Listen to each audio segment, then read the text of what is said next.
నమస్తే భక్తి ప్రేక్షకులకి స్వాగతం. అయితే 2025 కొత్త సంవత్సరం, మనం అందరం కూడా కొత్త సంవత్సరంలోకి అడుగు పెడుతున్నాం. ఎన్నో అద్భుతమైన పనులు, మనం అనుకునేవన్నీ మన మన సంకల్పం తీరాలి అని ప్రతి ఒక్కళ్ళకి కోరిక ఉంటుంది. సో అదే విధంగా అవ్వాలి అని కూడా కోరుకుంటున్నాము. అయితే ఈ 2025లో ద్వాదశ రాశుల వాళ్ళకి ఎలా ఉండబోతోంది అసలు అనేది కనుక్కుందాం.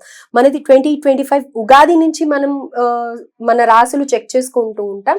కానీ ఇప్పుడు కొంచెం త్వరగా ఇంగ్లీష్ క్యాలెండర్ ప్రకారం కూడా అందరు చూసుకుంటూ ఉన్నారు కాబట్టి అందరికి తగినట్టుగా ఎలా ఉండబోతుంది అనేది మనతో డిస్కస్ చేయడానికి ప్రస్తుతం మనతో పాటు మన స్టూడియోలో ఆస్ట్రాలజర్ అనుపమ గారు ఉన్నారు. వారితో మాట్లాడి ద్వాదశ రాశుల వివరాలు తెలుసుకుందాం. నమస్కారం. నమస్తే అండి. సో నెక్స్ట్ కుంభరాశి వాళ్ళకి 2025 మొత్తం జనవరి నుంచి డిసెంబర్ వరకు కూడా ఎలా ఉండబోతుంది అంటారు? కుంభరాశి వాళ్ళు ప్రజెంట్ గా ఏలినాటి శని ప్రభావంలో ఉన్నారు. లగ్నంలోనే శని సంచారం జరగడము, ద్వితీయంలో రాహు సంచారము, అష్టమంలో కేతు సంచారము, చతుర్థంలో గురు సంచారం. ఇది ప్రజెంట్ గ్రహ గోచారం అన్నమాట. ఎప్పుడైతే మార్చి 29వ తారీఖున కుంభరాశి వాళ్ళకి శని ద్వితీయంలోకి సంచారం జరగడము, ఈ ద్వితీయ సంచారంలో ఆల్రెడీ అక్కడ రాహు ఉంటారు కాబట్టి ఈ ఫస్ట్ 50 డేస్ అంటే మార్చి 29 నుంచి మే 18వ తారీఖు వరకు కూడా శని రాహువుల యుతి ద్వితీయ కుటుంబ స్థానం వాక్స్థానంలో జరుగుతుంది కాబట్టి గృహంలో కొద్దిపాటిగా డిస్టర్బెన్సెస్. ఎందువల్ల డిస్టర్బెన్సెస్ అంటే వీళ్ళ మాట తీరు వల్లే వీళ్ళు అనవసరమైన ప్రాబ్లమ్స్ కోరి తెచ్చుకోవడం అన్నమాట. అక్కడ కొద్దిపాటిగా గురుబలం కూడా ఫేవరబుల్ గా లేదు, ఎందుకంటే చతుర్థ గురుడు అంత ఫేవరబుల్ రిజల్ట్స్ ఇవ్వరు. సో గృహానికి సంబంధించి గురుడు అక్కడ కూర్చొని ఉండడము, ఈ కుటుంబ స్థానంలో రెండు పాపగ్రహాల యొక్క యుతి ఒక almost 1 month, nearly over 1 month వరకు ఉంటుంది కాబట్టి ఈ మాటలన్నీ కూడా చాలా హార్ష్ గా వచ్చేయడము, అబద్ధాలు ఎక్కువ చెప్పేయడము, అనవసరమైన గొడవలకి తావివ్వడము, రిలేషన్షిప్స్ ఎవరితో మాట్లాడుతున్నామో ఏంటి అనే ఒక ఆలోచన విచక్షణ లేకుండా వీళ్ళు కొద్దిపాటిగా వీళ్ళంతలు వీళ్ళ ప్రాబ్లమ్స్ క్రియేట్ చేసుకునే పరిస్థితి గోచరిస్తుంది ఈ 50 రోజులు కూడా. అండ్ కొద్దిగా కొత్త వ్యక్తుల పరిచయాలు అవ్వడము, దాన్ని కొద్దిగా హైడ్ చేసి పెట్టడము, ఎందుకంటే అష్టమంలో కేతు సంచారం జరుగుతుంది కాబట్టి ఆ సీక్రసీ మెయింటైన్ చేసే పరిస్థితి కనిపిస్తుంది. ఎందుకంటే మనకి కొంచెం సీక్రెట్ రిలేషన్స్ ఏవైతే ఉంటాయో అవి మనము అష్టమ స్థానం నుంచి చూసుకుంటాం కాబట్టి అక్కడ కేతు ఉండడము, ఈ రెండు పాపగ్రహాల వీక్షణ డైరెక్ట్ అక్కడ పడడము, దీనివల్ల కొద్దిపాటిగా కుటుంబ వాతావరణంలో డిస్టర్బెన్సెస్ అయితే కనిపిస్తూ ఉన్నాయి. ఇది మే 14వ తారీఖున ఎప్పుడైతే గురుడు పంచమ స్థానంలోకి మారుతారో అప్పుడు కొద్దిగా రిలీఫ్ వచ్చే ఛాన్సెస్ కనిపిస్తూ ఉన్నాయి అన్నమాట. సో అప్పటి వరకు కూడా శని యోగించేలాగా లేడు అండ్ రాహు కూడా యోగించట్లేదు కాబట్టి ఆ కోణంలో కొద్దిపాటిగా ఫైనాన్షియల్ డ్రైనింగ్ అవ్వడము, అంటే వీళ్ళు ఎవరికన్నా డబ్బులు ఇచ్చేస్తాను నేను అని చెప్పేసేసి వీళ్ళు హామీలు ఇచ్చేయడము, ఆ రకంగా వీళ్ళు రాంగ్ పర్సన్స్ కి, అంటే ఎవరినైతే నమ్మకూడదో అలాంటి వాళ్ళకి డబ్బుల సహాయం చేయడము, దానివల్ల వీళ్ళకి ఫైనాన్షియల్ గా కొద్దిగా రెస్ట్రిక్షన్స్ రావడము, దానివల్ల ఇంట్లో వాళ్ళతో చికాకులు రావడం, ఇవి కనిపిస్తూ ఉన్నాయి. గురుడు ఎప్పుడైతే పంచమ స్థానంలోకి సంచారం జరుగుతుందో ఇక్కడ వీళ్ళ కొద్దిగా ఆలోచన మార్పు చేంజ్ వస్తుంది.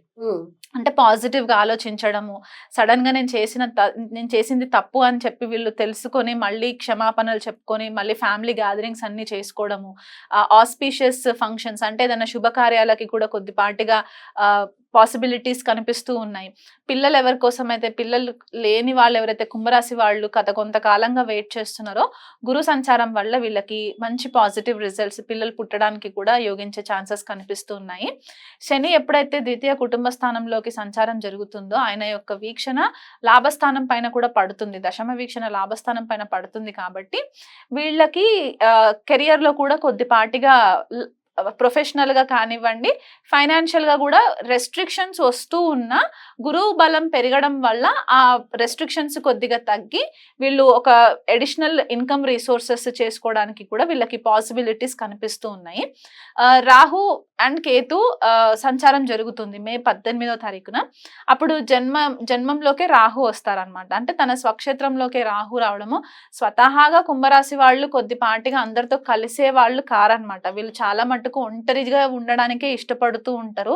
వీళ్ళ ఆలోచన విచక్షణ కూడా కొద్దిపాటిగా డిఫరెంట్ గానే ఉంటుంది. అంటే ఎక్కువ ఐసోలేటెడ్ గా ఉండడము, గ్రహాంతర వాసుల గురించి ఎక్కువ డీప్ రీసెర్చ్ చేయడము, లేదా ఏదైనా ఆధ్యాత్మికంగా కాకపోతే ఫిలాంథ్రపిక్ గా ఎక్కువ ఏదైనా హ్యుమానిటీ కోసం ఏదైనా చేయాలి అనే ఒక బ్రాడ్ థింకింగ్ ఉంటుందన్నమాట కుంభరాశి వాళ్ళకి. సో ఈ రాహు అక్కడ సంచారం జరగడం వల్ల ఏమవుతుందంటే ఈ థింకింగ్ కెపాసిటీ ఇంకెక్కువ ఎక్స్పాండ్ అయ్యే ఛాన్సెస్ ఉంటాయి అన్నమాట.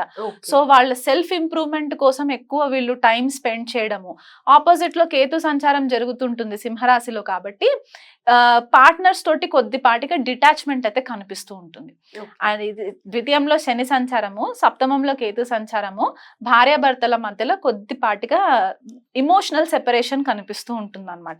అంటే టెంపరీగా సెపరేషన్, అంటే లీగల్ గా పర్మనెంట్ గా కాకపోయినా అది మళ్ళీ జన్మ జాతకాలను బట్టి డిఫరెన్స్ ఉంటుంది. ఇమోషనల్ సెపరేషన్ అయితే ఉంటుంది. ఎందుకంటే వీళ్ళ ఫోకస్ మొత్తం కూడా వాళ్ళపైన ఎక్కువ ఉంటుంది అనమాట. రాహు ఎక్కడ కూర్చుంటే ఫోకస్ అక్కడే ఉంటుంది. సో ఆపోజిట్ వాళ్ళని పట్టించుకోరు అనమాట. సో భార్యాభర్తలు ఎవరైనా ఉంటే కుంభరాశి వాళ్ళని పట్టించుకోరు వీళ్ళు. సో అక్కడ కొద్దిపాటిగా చికాకులు అనేవి మనకు కనిపిస్తూ ఉన్నాయి. కానీ కెరియర్ పరంగా వీళ్ళకి మంచి ఫేవరబుల్ రిజల్ట్స్ కనిపిస్తున్నాయి. గత సంవత్సరంకి కంపేర్ చేసుకుంటే ఈ సంవత్సరం 2025లో వీళ్ళకి మంచి ఫేవరబుల్ రిజల్ట్స్ కనిపిస్తున్నాయి. పెళ్లిళ్ళు అవ్వని కుంభరాశి వాళ్ళు ఎవరైతే ఉంటారో వాళ్ళకు కూడా ఈ సంవత్సరం పెళ్లి జరిగే ఛాన్సెస్ కూడా కనిపించే పాసిబిలిటీస్ ఉన్నాయి. ఎస్పెషల్లీ గురువు మారిన తర్వాత, పంచమం గురువు మారిన తర్వాత భాగ్యాన్ని చూస్తారు కాబట్టి ఆ రకంగా భాగ్య వృద్ధి జరిగే పాసిబిలిటీస్ కూడా కనిపిస్తున్నాయి అన్నమాట. సో కెరియర్ వైజ్ కూడా పర్వాలేదు. కంపారిటివ్ టు లాస్ట్ ఇయర్ చూసుకుంటే ఈ ఇయర్ కెరియర్ వైజ్ కూడా పర్వాలేదు వీళ్ళకి. రైట్. ఓవరాల్ గా వీళ్ళు కొంచెం ఆ ఒడిదుడుకుల్ని తట్టుకోవాలి అని అంటే కనుక ఏ రెమెడీ ఫాలో అవ్వాలి? వీళ్ళు ఏళ్ళనాటి శని ప్రభావంలో ఉన్నారు కాబట్టి ఇంకా కూడా, అండ్ జన్మంలో రాహు సంచారం జరుగుతుంది కాబట్టి కాలభైరవ అష్టకం చదువుకోవడం, నిత్యం కాలభైరవ అష్టకం. ఎందుకంటే కుంభరాశి స్వతహాగా శని అండ్ రాహు 2 గ్రహాలు కూడా రూల్ చేస్తాయి. చాలా మందికి తెలియదు అనమాట. ఉట్టి శని ఒకటే రూల్ చేస్తారు అనుకుంటారు. సో ఈ 2 గ్రహాలని మనం మైండ్ లో పెట్టుకొని కాలభైరవ అష్టకం గనక డైలీ 3 సార్లు పారాయణం చేసుకుంటే, అంటే ఉదయం, మధ్యాహ్నం, సాయంకాలం చేసుకున్నా కూడా వీళ్ళకి మంచి రిజల్ట్స్ వస్తాయి. అండ్ కాళీ దేవత ఆరాధన చేసుకోవడము, అంటే ఇంట్లో కొంతమంది పెట్టుకోరు ఫొటోస్, అలా లేని పక్షంలో దగ్గరలో ఏదైనా మహంకాళి టెంపుల్ ఉన్నా సరే అక్కడికి వెళ్ళి అమ్మవారి దర్శనం చేసుకోవడము, లేకపోతే మా ప్రత్యంగిరాదేవి అమ్మవారు ఉన్న అలాంటి, అంటే ఉగ్రదేవతల ఆరాధన చేసుకోవడం వల్ల కూడా కొద్దిపాటిగా వీళ్ళకి రిలీఫ్ ఉంటుంది. అలా కాకుండా దుర్గా పారాయణం చదువుకోవడము, లలితా సహస్రనామాలు చదువుకోవడము, దుర్గాదేవి యొక్క ఎనర్జీ వీళ్ళు ఎంత హ్యాండిల్ చేసుకోగలిగే కెపాసిటీ ఉంటే వీళ్ళకి రాహు సంచారము, శని సంచారం కూడా వీళ్ళకి కొద్దిపాటిగా ఫేవరబుల్ రిజల్ట్స్ ఇచ్చే ఛాన్సెస్ అయితే కనిపిస్తున్నాయి. రైట్. Thank you. నమస్తే.